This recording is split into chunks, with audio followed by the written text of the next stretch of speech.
Welcome to How to Be a Person, a podcast about life with me, your host, Giuliano.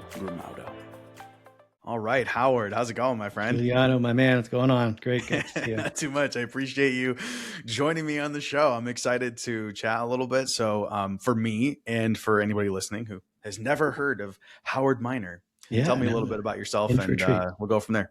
Yeah, no, let's some random fun facts about Howard. Yeah, no, it's fun. I learned how to solve a Rubik's Cube in less than 20 seconds. I'm an avid golfer. I play the guitar. I've run a handful of marathons. I'm a huge fan of Bitcoin. Talk about that all day. I got really good at playing darts, of all things, enough that I was actually nationally ranked at one point. I would go to tournaments all over the country. It was an amazing experience. I learned quite a bit from that. But the thing I'm most proud of in my life is definitely my family. Very happily married with 3 kids, and we have had, I would say, above our fair share of trauma and mental health issues and addictions, and the teenage years were brutal. Sometimes you didn't think we were going to make it, but we did make it, and I'm exhausted. We're recently empty nesters. So I'm trying to figure out what to do next in my life, trying to sort it out. And I thought, you know what? I wonder how to be a person. And it kind of led me here. So that's the short story. Yeah, it's kind of interesting. I think, I've talked to my wife about this, so we've been married now for this year will be 8 years, and our son is 10 months old. Oh. And so we were together and we had our marriage for, like I said, about 6 or 7 years then, before we found out she was pregnant and before he was born. And we didn't plan on it. Like, it just happened. And we both had kind of gone back and forth on whether we wanted kids in the first place. And we changed our mind like over time. Sometimes we were like, yeah, I think we do want. And other times it was like, no, I don't, we would just go back and forth. And we never made up our minds until the decision was made for us. Right. It's a big step, your life will never be the same. And we'll get into that too, but wow. That's good. So for us, when we look back on it, I think, well, I'm grateful that we had, about those like 6 or 7 years where it was just us. I'm mentioning this because of what you said, that I think naturally that your life completely changes and everything then revolves around taking care of your kid. And then you get to a point, like you said, where eventually, just like everyone, they're going to grow up and go live their life. And you're like, oh, wait a second. My entire life revolved around this person. Yes. And now they're like, my job is done. Right. And their job is to go live their life. And now I still have a life. And I think a lot of people don't think about that. And I'm only mentioning this because I think, I know there's going to be some people who don't like this. Okay. But I think a lot of people make their kids their entire identity, and it's understandable why, right? Because obviously you have this. Why would you not? That's the reason of your being, right? Everything you pour out, everything in them. Yeah. So they have this intense love for them, right? Your whole life revolves around them. Your schedule now revolves around them. Everything that you wanted to do always has to come second now, because you have to make sure they stay alive and you're supporting them and you're raising them well. But eventually, just like everyone else, they leave, and you realize like that is not your identity, right? Your child is their own person and you are your own person. But because we tend to, and this is not just parenthood, but it's just in life in general, we tend to tie our identities to our roles. And when those roles change, right? Like, let's say husband or father, right? Maybe you get divorced or your kids grow up and they move out, and you realize, oh, wait a second, who I am is not what my roles are, right? I bring who I am to my roles, but like who I am is separate from those things. And I think sometimes it takes like a big change for people to go, wait a second, like who actually am I? Like who am I as a person, Yeah. Yeah, no, that's a really good way to put it. And that actually kind of is a good segue in what we're going to talk about, because all of those kinds of experiences that I went through and everything, and people are fascinating. I just, as you know, it's just amazing, like the different diversity and the skills people have and everything. And and overall, the issues that we went through, something kind of came to my wife and I, and that really helped kind of like explain things in a way that was so simplistic that it was really, really helpful for us to get through a lot of the hard times. And I've been trying to find ways to like explain it and help other people with it. So it's Mhm. really just an idea that we came up with that is really fit in a lot of different situations with relationships and yourself and business and all sorts of things. So that's kind of what I want to talk about, to go through that with you and kind of talk it out loud and everything. So Yeah, absolutely. but Okay, there we wait, go. before we do, Yeah. there were a couple things that you mentioned in your intro that I wanted to talk about. Oh So yeah, you sure. mentioned the Rubik's Cube thing, Yeah. and it's I have to share this because I learned how to solve a Rubik's Cube a while back, and when I learned it, it kind of it almost upset me because I realized, oh, this is I think the word that they used was algorithmic. It is Hmm. not something where you look at it and go, okay, No, I need to it's solve this thing. You look at it and there's really only a set number of potential like ways that it can be. And once you see it, once you notice like a pattern that you're trained to notice,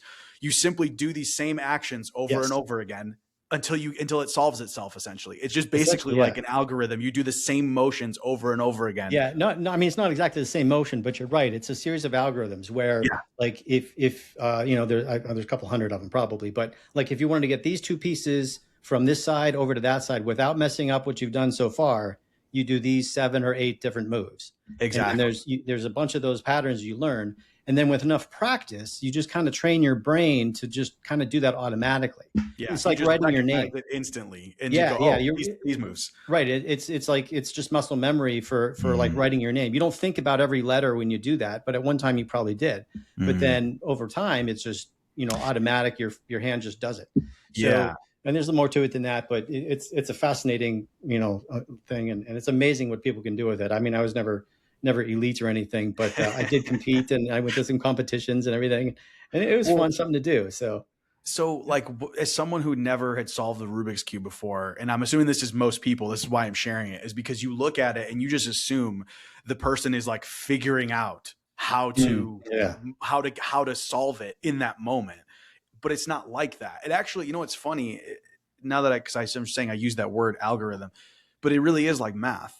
Like when you solve a math problem, you're not like, okay, now I got to figure out what is Mm, this number divided by this number. No, right. All you're doing is like, oh no, there's a series of processes I just run through right. with any given equation, and then eventually I come to the solution. And like that's exactly how it is with a Rubik's cube. No one's Mhm. like solving it in that moment. You just look at it, recognize the pattern, connect it with, that means I need to do these moves, and you Yeah. do those moves, and it ends up there. And I think like the whole idea of like like you said, you could solve it in what, 20 seconds. Yeah, my best was about 16 or something. Okay, So I yeah, mean, that's my pretty quick. point, right? Like Yeah. nobody, like anybody who's like has zero experience in it assumes that people just pick it up and like, okay, well, if I need this over here, let me try flipping this around, doing that. It's like that's not what's happening in these Yeah, like yeah. competitions. It's a series of moves that you have in your head, and you go, oh, okay, and then it Mhm. it, it solves it. Yeah, and Yeah. I just thought that was kind of No, like an there's interesting thing. when you get to speed cubing or whatever, like there's a whole art form to that, like how you hold it, and there's different lubrications that you use inside the cube. And the old guys used to like sand the inside of the pieces to make them smoother. There's a whole, you could do a whole, we can do a whole hours on that, but Oh, that's hilarious. years ago. The other thing that you had mentioned was Bitcoin, and I know Yes. that we're here to talk about other stuff, Yeah, we got but I want to 4 hours. talk about it a little bit, okay? Because I haven't talked about it enough on here, and I feel like at a very basic level, I understand it, but there's a part of me that feels like I really don't understand it Mm. because it seems like there's some people who are so passionate about it, just like you were like, I could talk about this all day, that I'm like, I must be missing something because how is it that people are so passionate about this and think that this is such a big deal when I look at it and I'm like, I must just be missing something here. So Yeah. like for anybody who's listening who let's say they don't even know what it is, like they've just heard the word Bitcoin. Can you like give a basic explanation of it and then also kind of like why Well, it's a big deal? a lot of people try to do this, and it's not easy to do in like 2 minutes, and that's that's one of the pains of it. But I'll give you a quick little summary, Okay. and then we can do a whole episode on this later. It really boils down to the relationship between the government and the individual. I mean, it Okay. sounds weird, but you think about that kind of relation. I mean, the government as like an entity, and typically, what's good for the government is not good for the individual. Mm. Meaning that like the government is controlling resources.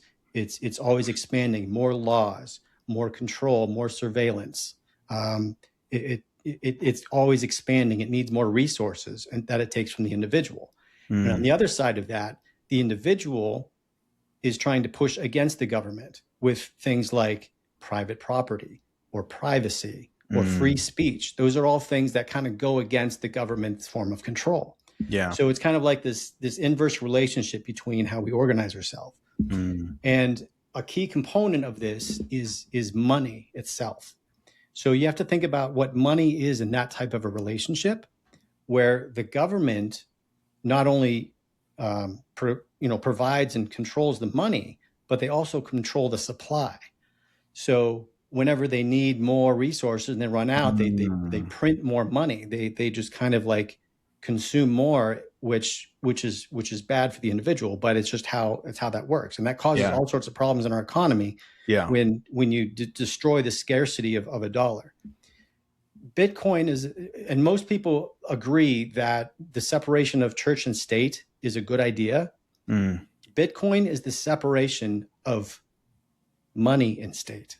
In other words, it removes the control of money from the government to a series of distributed computer networks, which is technical side, but fundamentally, it is a way to create monetary scarcity, like gold was. They compare it to gold, but it has the portability and the features of what we call dollars, but also the scarcity and finite nature of gold. So it's what money is supposed to be, without the control of the government and the system and all of the surveillance that we have and so forth. So that's a great way to put it without getting into technical stuff. But that makes so much sense. You're like, you can't explain it in 2 minutes. That was perfectly explained. I feel like I understand it way better than I did before. Well, yeah, I feel like if I had to give an analogy, like it's almost as if it's slightly different because cash is, like you said, controlled by the government, but it's almost like a form of digital cash as opposed to banking, because banking, there's a middleman, whereas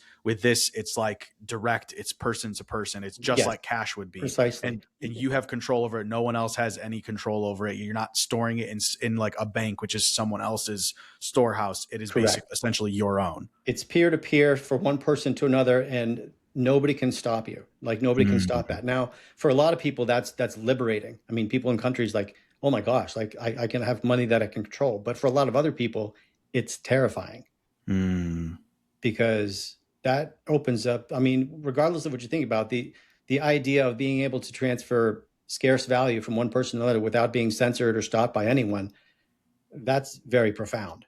So yeah, sure. Yeah, it's no joke. That's why I say it's like digital cash, basically. Like, so you said there's a certain amount of freedom associated with it, but that's also the reason why, like but you said, it has black the scarcity market stuff is done in cash. Exactly. It has the scarcity properties of gold. So it's the best of both worlds.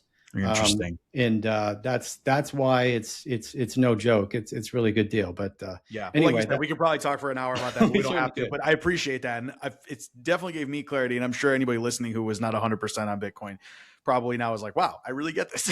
Yeah, well, it's a lot to it. But there you go. That's great. So let's get into what you came here to talk about. Yeah. So tell me a little bit about. I know you said you had these experiences in your family and this concept that you've come up with. No, it's good. And we all go through this and everything, where we just go through all these events and everything and dealing with other people. And I find people fascinating. And I came up with this idea that is essentially, it's an analogy. It's a very simple mental picture of how people operate. And it's useful because it's so simple. So we'll start with some basic ideas of it, and then we'll just work our way through. So the idea is that we start with a lot of basically characteristics of yourself that you cannot change. You're basically assigned to them at birth. So we can brainstorm with these things, and it's actually kind of fun to do. So we'll start with something like where you were born. You have absolutely no control over that. Yeah. And we kind of assign that to a roll of the dice. It's like a random number that you're given. Now, if you're born in a wonderful country that's very safe, that's like a 6. But if you're born in a war-torn third world country or the slums of Mumbai, that's like a 1. Mm-hmm. That's just assigned to you for the rest of your life. And we start thinking about things like this. What about your genetics? You have no control over your medical history or your family medical history. It's just assigned to you. You know, how tall you are, skin color, you have no idea. And we kind of give that another dice roll. And you start thinking about these things that are kind of create who you are, that you're stuck with for the rest of your life. That are genuinely outside of your control. That's correct. Yes, there's a bunch of them. You know, where like the financial status of your parents. That's a big one. I mean, you could have a 6, you could have a 1, and those things have a huge impact on you. So the idea is all of those little traits are a roll of the dice that go into your bag. So you're just collecting all of these different scenarios. Okay. So then you start thinking about other things like that are a little more abstract, like something like patience. Are you born with patience, or is it something that's taught, or do you have natural tendencies to that? It may not be good or bad, but it's another factor that gets a dice roll that you kind of put into your bag.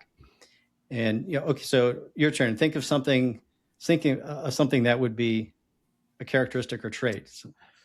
You're saying like specifically like a trait, a personality. It could be anything. Yeah, maybe like introversion versus extroversion. Excellent, perfect. And it's not good or bad, but it's something that you're kind of generally born with. Yeah, right. And when you have kids, you understand this immediately because they have certain personality traits and certain characteristics that you didn't give them, but they're just so different. Yeah. Especially with multiple kids, they're just all different. Yeah. Personalities. Right. Okay. So what about something like who your parents were? You have no control over that. Yeah. Right. But think about how much of an impact on your life, on your early life development that your parents have on you. Were they nurturing? Were they loving and caring? Or were they abusive? Did you even have parents? Yeah. So you think about that. That's something you can't really control, but that absolutely has a huge impact on how you develop in your early childhood, right? So you start to see how all these dice rolls in your bag, they start to interact. Because if you have a natural ability to say, like, if you're really musical, you love music, but if your parents forced you to play football, that you're going to have a bad time. And that's going to affect how you develop and how you work on your skills based on your natural abilities and things like that. So there's a lot of things that just kind of like start to compound. And then we can even get deeper, like what about experiences? Like what about your childhood friends? You think about how much they had an impact on your early life. Were they nice to you? Were you bullied? Did you get in trouble with them? All of those experiences start to reframe how you view the world and how you interact with the world around you. Yeah, so, and the control you have over those is really very minimal, especially as a child. Back to who I was friends with, and it was like, well, first of all, I didn't really have much of a choice, and even whatever choice I had was out of a limited pool based on decisions made by other people. Precisely, put me in the position to even make that choice that I think I might have had. No, that's correct. That's exactly it. So you start to realize that there's a lot of things going on, especially in your early childhood, that create and shape who you are.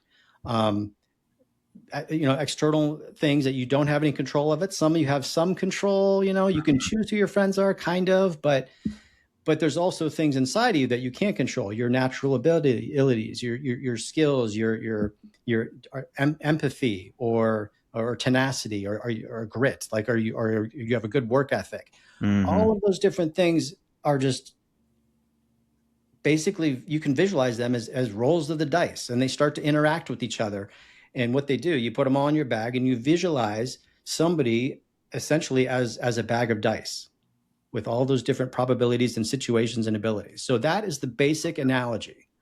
And then from there, we can go in all sorts of different directions. But that kind of sums up like what we have to think about. Okay. And so the idea behind it, like, what's the point of this? Is that so that like what is the point? Like how does this apply to anything? That's what I want to know, because I agree with it. I get what you're saying. There's a lot of this where you're like, okay, because I'm very much the type of person who believes in taking responsibility. Okay. Meaning whatever you have control over, you need to take responsibility of what you have control over, but Correct. it cannot be denied what you said. Yes, That like there are so many things that are actually outside of our control. Yes. And so what is the point of Okay. this analogy? I'm glad you asked. Yeah. It turns Hey, it's Giuliano. I'm just popping in here to say how much I appreciate you being here listening, and that I hope you're enjoying the show. The more support that the show gets, the more episodes can be produced. If you can only support by sharing it with others or leaving a review, I appreciate that so much. But if you're the type of person who would like to support the show directly, you can do so by visiting howtobeaperson.co and click support the show, or just click the link in the show notes. Every bit of support means the world to me, and no matter how you choose to support the show, I appreciate you being here listening. I love what I do, and it's because of people like you who listen to the show that I get to keep doing it. Thanks again so much for being here. All right, back to the episode. So when I mentioned bag of dice, we're going to be saying that quite a bit. That's going to come up. So the first thing people do is the first mistake they make is they start comparing themselves to other people. Okay. When we go through life, we have a tendency to think other people have the same dice rolls that we do. Okay. Mm-hmm. But that's absolutely not the case. So we use that analogy. Okay. Imagine this. Imagine life as a adventure game board, like a role-playing adventure game board. We have challenges, we have obstacles, we have different paths to take, we have different goals, there's treasures, there's all sorts of stuff. You are playing that game with a completely unique character with your bag of dice. You have different skills, you have different abilities, you have different situations that will actually cause you to have a different strategy in life because you want to be what you're good at. But when we start comparing ourselves to other people, which is good in a way, we can learn a lot from people. We can, they set a good example, they have ideas and techniques and everything. But when we start to expect to get the same results that they did from doing something, that's not possible because we have a completely different situation. We have different brain chemistries, different abilities, different situations. So when we compare ourselves, it's self-defeating because it doesn't make any sense. They have a different bag of dice than us. Yeah. And therefore, they're going to have a different strategy in life than we do. We're going to take different paths because we want to get a win. We want to do the best we can with the dice and the skills that we have. And trying to compare our path with somebody else's, it doesn't work.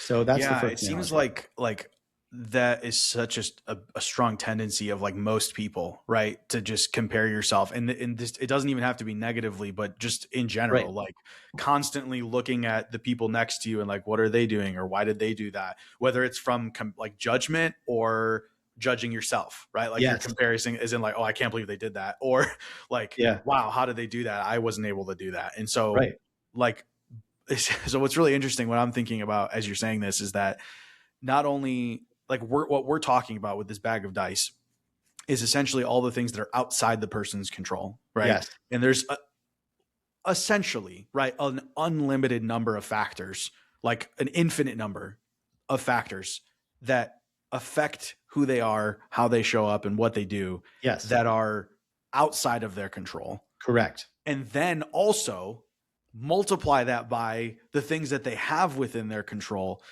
and the experiences that they've had. It's like, oh yeah, there's no such thing as comparison. It's like the person next to you, no matter how similar that you might on the outside appear to be, is infinitely different than you. Thank you. You got it. Yes.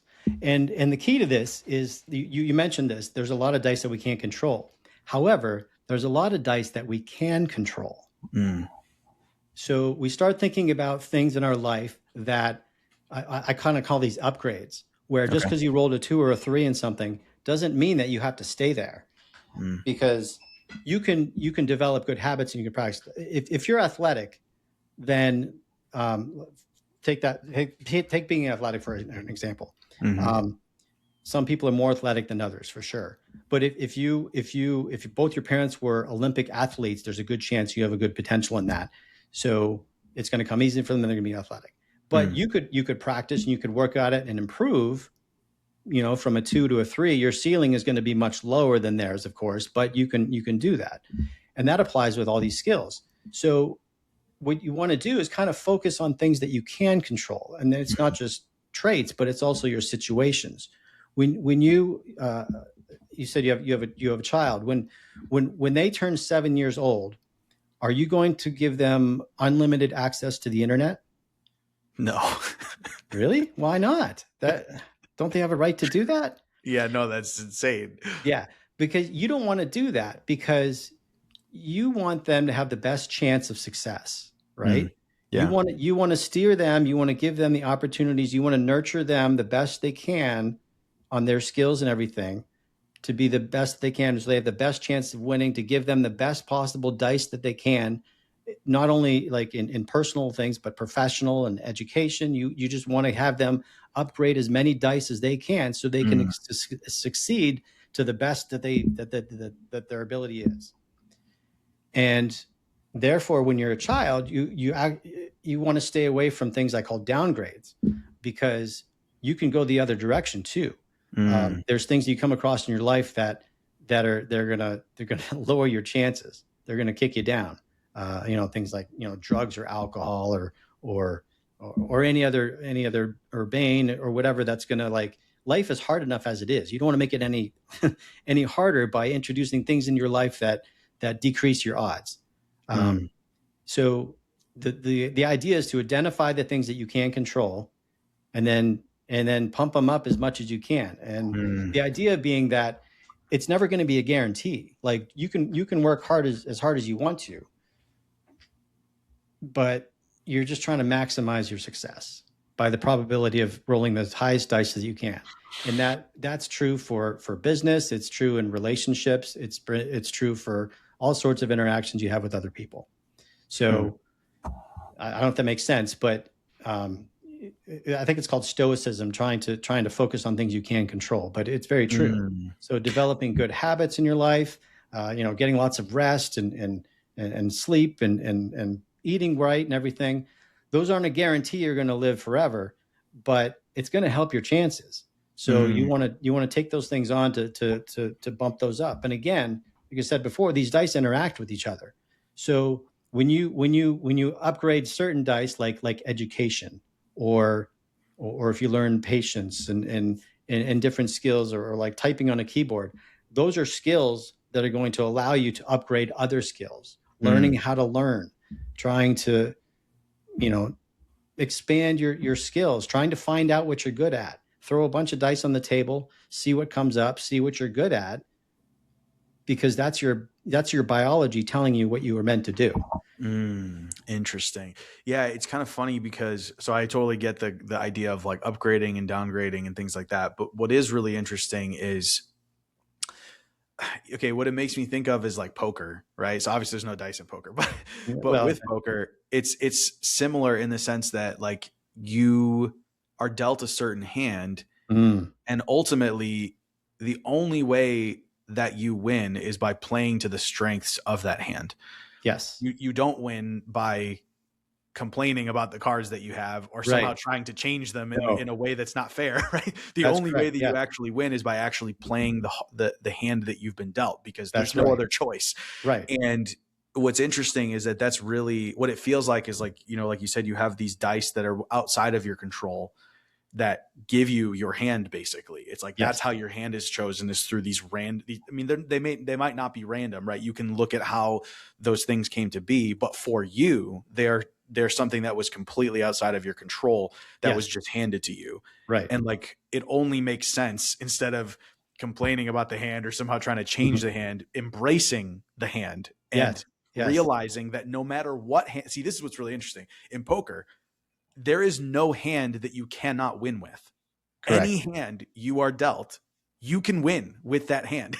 But it's by playing to the strengths of that hand. And there, don't get me wrong, there's some hands that are literally at the bottom, right? If anyone knows the ranking of poker hands, there's some where it's just like, it's literally nothing. Like the worst. Okay, I guess technically there's a hand that you can't. No, you can win with it still. It's just at the bottom. I mean, that's strategy with folding and bluffing and all that stuff. But I think exactly. A better analogy is blackjack, because there you're trying to implement the best strategy to win. But here's the kicker. Um, you can have the best strategy and the best cards, but it's not a guarantee. Yeah. So it is very possible. This is a quote from Star Trek. I love it. It is possible to commit no mistakes and still lose. That is not a Mm. weakness. That is life. So like a strategy in blackjack, you're just trying to give yourself the best odds you can. So that's really what this is about. And I mean, that's just one aspect of this. We can keep going, but where this really gets interesting is when we talk about relationships a lot. Okay. So, and you love to do this. This is great. But, and I've heard you mention this before, like relationships are very easy. Mm. However, one of the toughest relationships you'll ever have in your life is the relationship you have with yourself, because you are always constantly trying to argue with yourself, compare yourself to other people, and it makes it very difficult. But when you understand yourself, when you understand your skills and you upgrade as much as you can, that's going to give you more success on your adventure life game board, because you're going to choose a path that's more conducive to your character. And when you compare yourself to other people, it's great. And again, it's great to learn, but you're going to have a bad time if you're trying to play somebody else's game with a character that's not you. Does that make sense? Yeah, yeah. It makes me think kind of like DNA, right? I feel like it's an interesting like parallel between the bag of dice that you're talking about, only because of the fact that it's such a large amount of information, right? When you think about DNA, it's a very large amount of information that you can't even wrap your mind around it. And it's also something that is outside of your control, and it's something that would be silly to compare, right? So I think like a good example is like if you took the DNA of like your cat, right? And your DNA. And if you were to look at the two, you're not like, which one's better? Yeah. You're not comparing them to see which one's better. You're just comparing for the sake of comparison. You're like, oh, what makes the cat a cat versus what makes me me? But And it's the same thing with when you're dealing with other people. It's like there is no such thing as like, oh, this person is better because they have this specific combination of things that happened, or in like what you're talking about with the bag of dice, because they have the specific dice. Right. It's like, no, it's literally just it is just different. That's all it is. It's not better or worse. It is just different. No, yeah, it is very different in a lot of different ways. So that's just a one good angle of it. So something else that comes up is that humans have a tendency to assume that other people have the exact same dice that they do. Meaning that because of my life experiences, because of the worldview and everything that I've had and my situations and so forth, I guess people tend to do this, is they think that everybody else has those same abilities and those same circumstances. And where that gets into trouble is when, especially within relationships, when you hear phrases like, if you loved me, you would feel this way. Or if you cared about me, you wouldn't be doing that, or you'd be doing this. And it causes a lot of friction because people are trying to assume feelings and situations onto other people when they have a different bag of dice. And when you visualize it that way, whenever you have conflict with someone, or if somebody hurts you for some reason, or you're having a struggle with whatever, sometimes it helps to forgive them when you realize that much of what they're saying or doing or feeling isn't necessarily their fault. It's the bag of dice that they carry, because they have their own history of what they were taught, what they were told, things that happened to them in situations. They may not, I mean, it's not a matter of right or wrong. I mean, that's a different conversation, but it at least gives you a visual image of forgiveness against someone, because you know that what they're feeling may have come from something else or someone else. And we try to impose that on other people and everything. And just having that visual image of like, well, that's just the dice that they have. Something that Tony Robbins says is that everyone is doing the best they can with what they have. Yeah. And I remember years ago when I first heard him say that, I was like, oh my God, that's so good, because I have been trying to like conceptualize this in my head because Mhm. and you've probably heard me say this a lot, but I always say that like I believe deep down that people are good. Yeah. And I've tried to figure out how, I mean, but when I say it, people get mad because they're like, well, what about this person who did this or did that? Sure, And I'm sure. like, that's not, I guess, right. I'm like, how do I say this? And when he said that, I was like, oh, that's what it is, right? Mhm. Everyone is simply doing the best they can with what they have. And I've looked at certain people, right, who've done something that maybe I would never do and that most people would look at and judge and be like, they're a bad person. And I've thought, okay, except for the fact that if I was them, by definition, I would have done the same thing, Mhm. right? Yeah. Like just simply because I Yes. was them. And so it's because I Yes. think a lot of times what we do is we go, oh my God, I would never do that. And you're like, Mhm. but if you were them, would you? And the answer is Right. yes, because ultimately all we all are is a combination of like what you said, all of these Yes. factors that we have been, that it's essentially a roll of the dice that we've been assigned, plus all of our experiences up until that moment. Yes. And Yes. so it's like, it doesn't matter who we're talking about. If you were them, you would have done the same thing. I would Yes. never. And you're like, no, you absolutely would, because You that's might. Yeah. all what all of us ultimately are. And you don't know because their situation is different. Their circumstances are different and they have different abilities and things. And it's really fascinating when you think about it that way because it just explains so much. I mean, I just find it is very helpful to visualize it in that way. And again, all these dice interact with each other and the situations and so forth. And you're still responsible for your own actions and words for sure. But at least it helps explain why people may do what they do. And it just helps understand the situation a little better perspective, I guess. Well, yeah. And when you realize that people are like, each person is actually unique, not just like in a Mm. cliche way, like everyone's unique, but like when you really realize that everyone is unique, I think it's easy to understand this when you're comparing yourself to somebody who's had a completely different experience than you. Or like I was saying before, like with your cat, right? Hmm. If your cat does something that just seems absurd, you're like, it's a cat. You know what I mean? Yeah. Like it's just doing what a cat does. But we can't seem to give that same grace to a person where it's Right. like, Right. oh, well, Yeah. that's what so and so does, right? Right. Yeah. And that brings up another good point because everyone's indifferent. But there's a lot of uh, qualities and experiences that are very similar. In other words, that there's a lot of dice that start to match against other people. Mm. When you, I mean, we're very social creatures and we're very tribal and so forth. And in order to do that, we need to like kind of facilitate communication between each other. So we tend to associate with people that have the same dice that we do because Mm. we can relate to them better. We can understand their experiences, and the best laboratory for this is high school. I mean, everyone goes through high school, and you have different cliques of people. You have the jocks and the nerds and the goths and the burnouts, and I mean, we all know this stuff. But I think one of the strong reasons for that is people tend to gravitate towards people that have similar dice because they see the world in a similar way. And that's one of the reasons I think why support groups are so helpful for people that have trauma or addictions or something because they understand a language of the world that's very similar and it's easier to relate to people. Mm. So if you go through something like a hard divorce like you did, I have not, and I can imagine what that's like, but you would relate to people better that have been through that similar situation. So You really have listened to a lot of my episodes. sorry, no, but No, it's so funny. I'm like, wait, I don't remember talking about that just I now. know, Like, sorry, no, I it's so cheated, funny.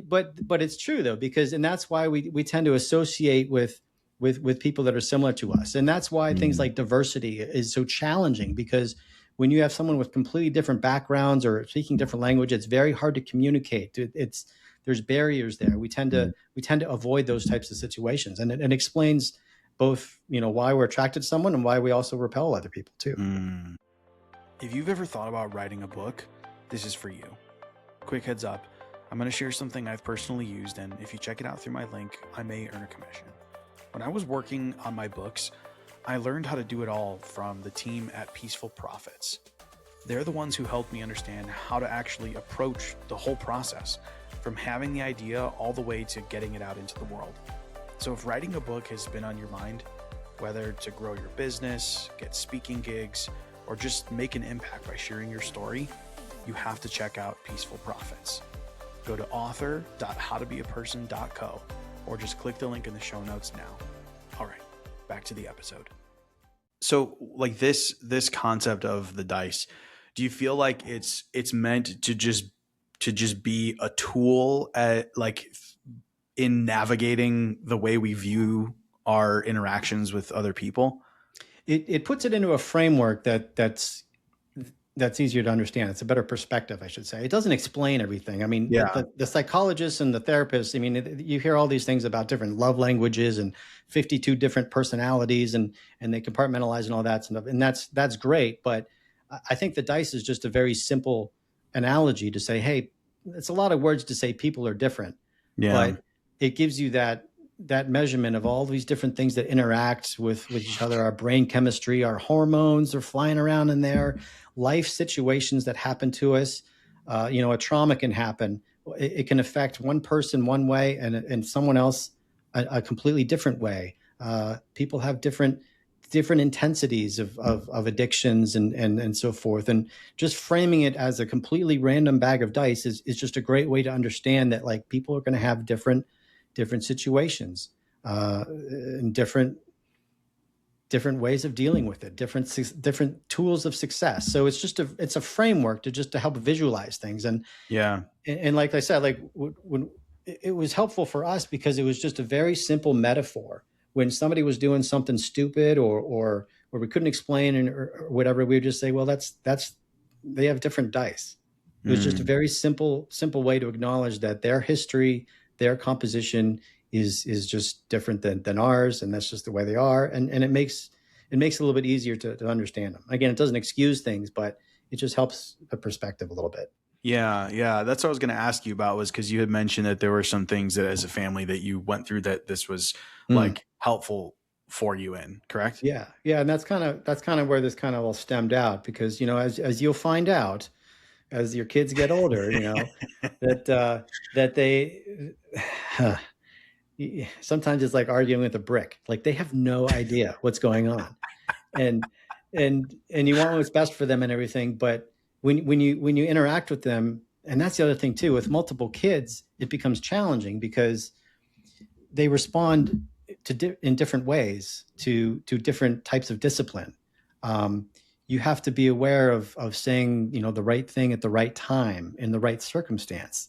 As a parent, I guess I should say not all parents, but if you're trying as a parent, you start to become aware of like what they need and what they don't need, how to discipline them, how to encourage them at the right time, and that might be different for each child, which is complicated.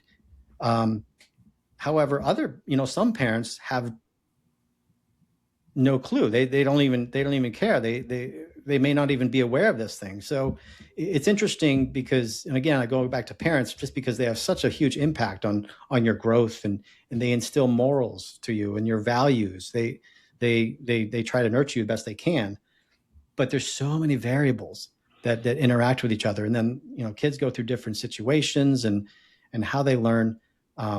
Some kids turn out to be just like their parents. Some turn around and go the exact opposite way. Like, why is that? I find that fascinating. Like, Yeah. what determines which path they're going to go? Yeah.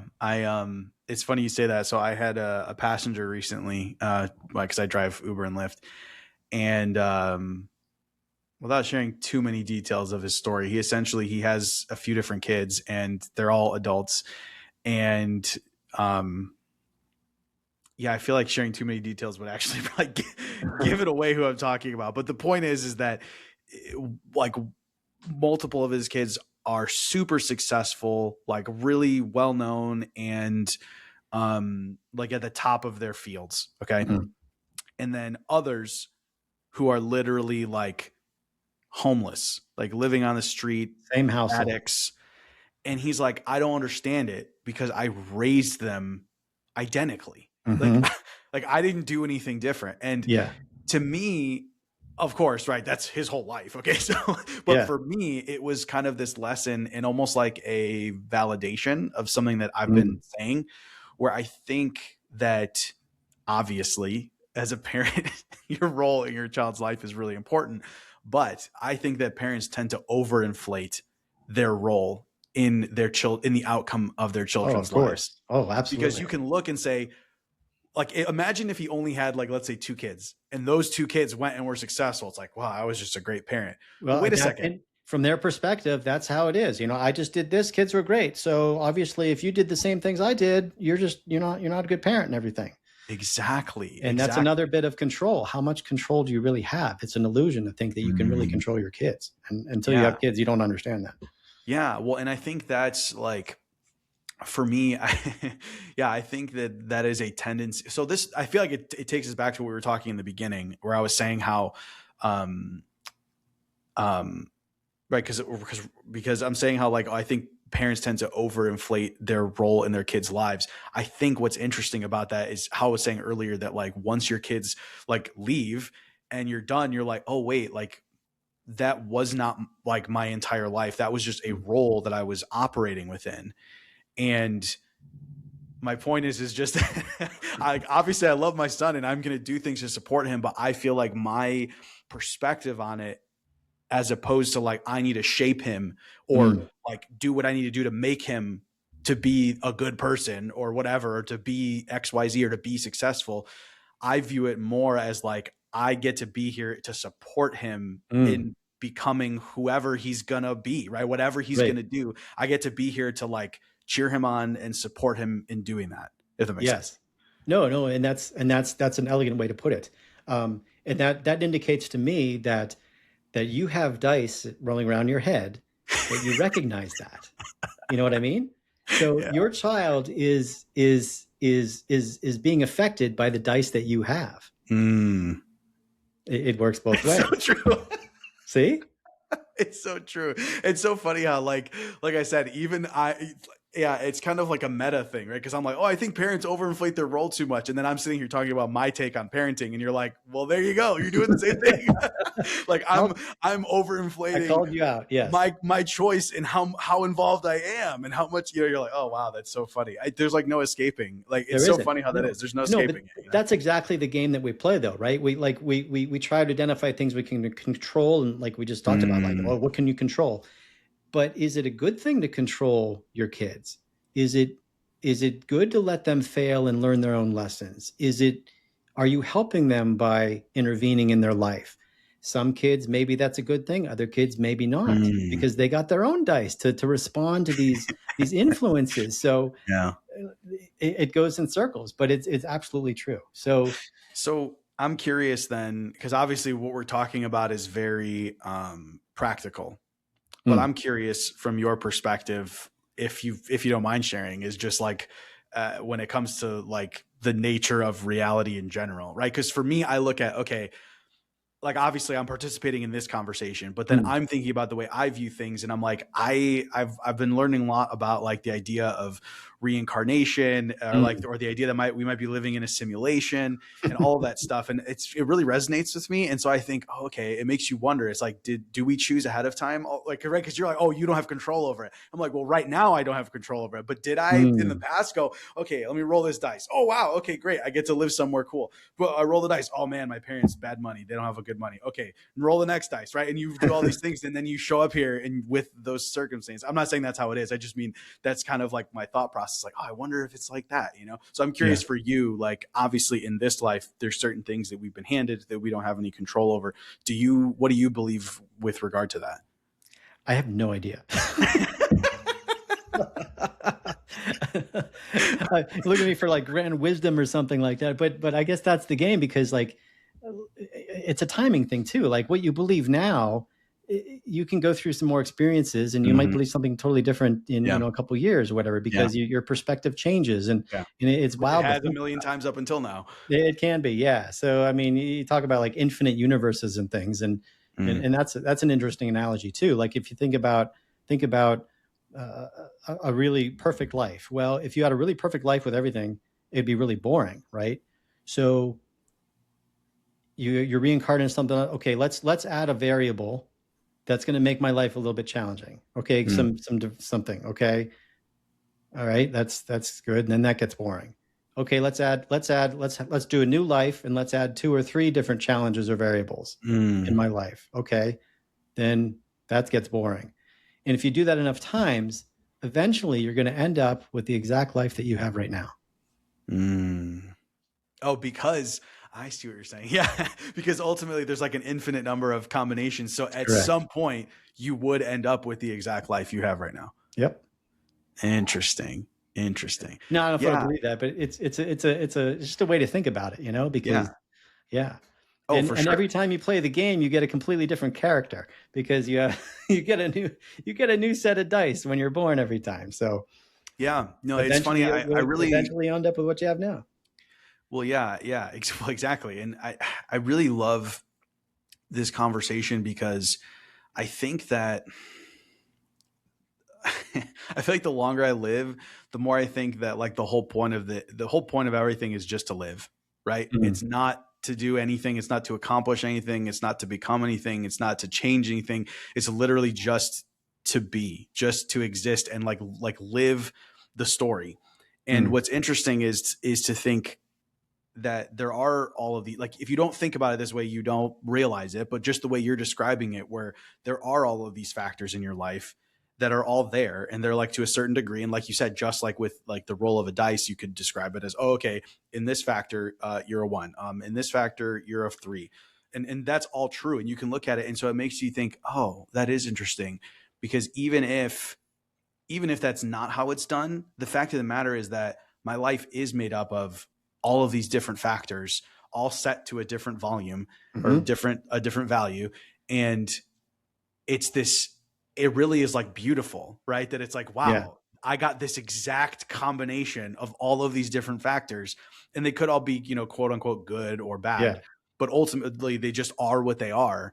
And you can't change them, which means like, what's the point of even worrying about any of those things, right? I think, and myself included, I think a lot of people tend to look at their circumstances in life and be like, oh, well, it's hard for me because of this, or because this thing happened to me, or blah, blah, blah. When in reality, if you can look back or step back and go, oh, none of those things are within my control. I could not have possibly prevented any of that from happening. I didn't make that choice. Then it kind of frees you to just be like, oh, okay, well, I get to just live within the parameters of those things. Yeah. Well, that's it. I mean, and some of those choices are hard either way, right? When you do that, here, I'll do a quote for you here. This is a good one. If I can find it, I'll just get this. Okay. We're talking about like making choices and things, right? Yeah. Okay. Marriage is hard. Divorce is hard. Choose your hard. Obesity is hard. Being fit is hard. Choose your hard. Being in debt is hard. Being financially disciplined is hard. Choose your hard. Communication is hard. Not communicating is hard. Choose your hard. Life will never be easy. It will always be hard, but we can choose our hard. So pick wisely. It's so funny because I feel like a few years ago, that quote probably would have really resonated with me. And now, because you know what I've said about relationships, but I've also said the same thing about everything else. Yeah, and it's hard for me to say it because people will be like, "No, that's not true." But I don't believe that. I don't believe that anymore. And it's not. I mean, you've listened to enough of my episodes to know that I have not had, what someone would look at in textbook go, "Oh, that was an easy life." Okay. Yeah. If anything, there's probably a lot of people who will never go through some of the things that I've been through, and I still don't look at it and say that life is hard. Like I look at it and I go, I don't feel that way. It's so funny because I can look and go back to that moment and be like, man, I hated it. Like in that moment, that was hard. Right. So, but I look and I go, oh man, this was actually pretty easy. Like I get to just exist. I think once you realize that, it's like the whole point is to just experience it. Then you go, oh, this is easy. So what you did, I'm just fighting it. No, that's great. So what you did right there is you identified somewhere along that path some dice that you have control over, right? Yeah. And you started to flip them. You started to do some upgrades that kind of gave you a different perspective. And now you're kind of dealing with it with some new dice that allows you to see things in a different way, that gave you the ability to see something. It doesn't mean it wasn't there before, but now you have the dice and the skills to be able to see it. Yeah.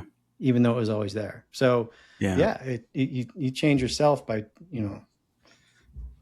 upgrading. Yeah, for sure. Yeah. I will say, like, I think that quote, see, this is the other thing. I don't have any sort of judgment for any other perspective on life, that like any perspective that doesn't match my own. I feel like there's no judgment, because also when you realize that everyone is different, then you also realize that everyone has their own journey and is in a different spot in their journey. And like I said, there was a point in my journey where I remember reading that quote before, and I was like, oh, it was so good, right? I was like, oh my gosh, it's so good. And it was perfect. And it was like exactly what I needed It's to all hear at the time. motivational, right? Yeah. Yeah. But, and then now I look at it and go, oh, that doesn't really resonate anymore. But the point is that I think that there is a time and place for everything, and for everyone, if that makes sense. No, it totally does. Yeah. No, and of course, like, there's a lot of things that you don't choose. Like, if you get sick or cancer or something, I mean, you didn't choose that. That's not fair. Like, I didn't choose this or whatever. And there's another element of the dice that I like to bring up, because I think it's really important too. Okay. And it's the introduction of mental health issues. I call them dark dice, because these are very elusive. And if you know someone or experience, someone with mental health issues of, depression or anxiety or OCD or something, they are dealing with dice in their bag that completely dominate and affect everything else. And it becomes such a different game for them to overcome that, because they're dealing with something that most of us can't imagine or understand, again, because we don't have a reference for that.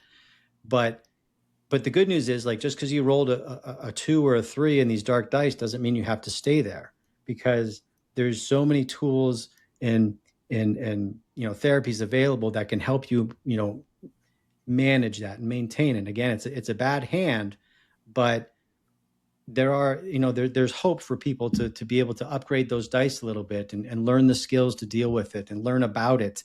Education is so critical in learning about that, and that was a big thing that helped my family when we started to understand that, to be able to be able to see that. And the interesting thing is that a lot of times you may have some of these dark dice, or people may have these and they're not aware of them because they're so elusive. If you grow up having a disability or some sort of issue, you may not even be aware of it, and it's affecting your life so much that it's just so elusive, because it's so hard to define. You can't measure it or study for it and everything, and it just adds a whole nother dimension to who you are as a person when you deal with things like that. So it's just another element that explains that perspective a little bit, that was helpful for us anyway. Yeah, that makes a lot of sense. I think one of the things I like about this analogy is that I think that there are a lot of things that are outside of our control, and this like accounts for them. But then there's also things that are within our control that this accounts for as well. But what's interesting about it is that it's up to us to like figure out what those things are and do something to about it, determine if they are within our control or not. And I think sometimes there's things that we think that are outside of our control when they actually are within our control. But my point is that the idea here is that like it forces you to examine that and go, oh, is this something that I think it was in the 7 Habits of Highly Effective People, where he has this, I think it was in that book, and he was talking about how there's things you control, and then there's things that you have a lot of influence over, things you have a little bit of influence over, and things that you have no control and no influence over. It's like this, like, circle. And because I don't think that it's just a binary, I have control or I don't, except for some of the things you mentioned, like I have no control over where I was born. It's a mix. Yeah. But then like, unless it is strictly binary, it's like it's almost like a spectrum of things that we have control over. Yeah. Yes. Yeah. Yes. And so I think it's interesting to think that, well, there's some stuff that where the dice was rolled before we were involved, right? That's basically what it was. It was like, I didn't have a choice, but now I get to keep rolling this dice, right? And if Mhm. it's like, no, I want a higher number, I'm going to roll again. I'm going to roll Yeah. again. I'm going to roll again. Yeah. Yeah, no, thank you so much for that, because that it's nice to hear you explain it, because it means that it makes a little bit of sense. I, I, I often wonder, like, is this crazy talk, or what? I don't know what this is, and that's why I said, like, I've been trying to like figure out ways to like talk about this, and I don't know if that made any sense or not, but again, No, it's it just, does. And I love a good analogy. Like, if you couldn't tell, like, even when you were describing yours, I'm coming up with analogies in my head yes, to describe your analogy. Cause it's yes, I feel like, being able to, simplify a concept into something that people can visualize in their head is just like really helpful. yes. There you go. We're all a bag of dice. That explains it all. And so you wrote a book about this, right? I did. Yeah, I'm not a reader, but like I said, I threw a bunch of dice on the table to see, was trying new things. You got to experiment, and I didn't know anything about that. I'm not a reader very much, but it was a personal challenge that I thought, okay, well, let me try to articulate this. I'll write it down, learn the process, and see what happens. And yeah, so I did that, and I got a book out of it. It's not very long. It's just whatever, but it tries to encapsulate pretty much what we talked about. And there's other applications too, but yeah, so there you go. Yeah, I love that. And so for anybody who's listening who wants to get the book, how do they do so? I do have a website. Okay. I try to put stuff up there. howardminer.com. That was the easiest way for me to remember it. Put my name on there, but it's a free download. I mean, you can't buy it, but it's free if you want to check it out. There's some other random articles on there that I write, just trying to throw some dice, see what happens. And there's some Bitcoin information on there too, if you're really interested. Stop. Is there really? Oh yeah. There's some articles there trying to explain it. So if you're really desperate and can't sleep, then check it out. But there you go. So yeah, howardminer.com. You find some stuff there if you want to get a hold of me. I'm not really active on social media very much. So if you follow me, be very careful, because I've no idea where I'm going. But yeah, it is what it is. Who knows? Yeah, no, that's great, man. I really appreciate it. Well, I'm definitely going to check it out. And of course, anybody listening, I encourage them to as well. Just go dive in there and see what you learn. It could be about dice. It could be about Bitcoin. You never know. You never know. It's a bunch of random stuff. So there you go. Yeah, no, but this has been a great conversation, Howard. I really appreciate you. And yeah, I hope you have a great rest of your day, man. Oh, thanks so much. Have a great day. Thanks. Thanks for being here. If you enjoyed this episode, please leave a review or share it with someone who'd appreciate it. For everything I have to offer, visit howtobeaperson.co.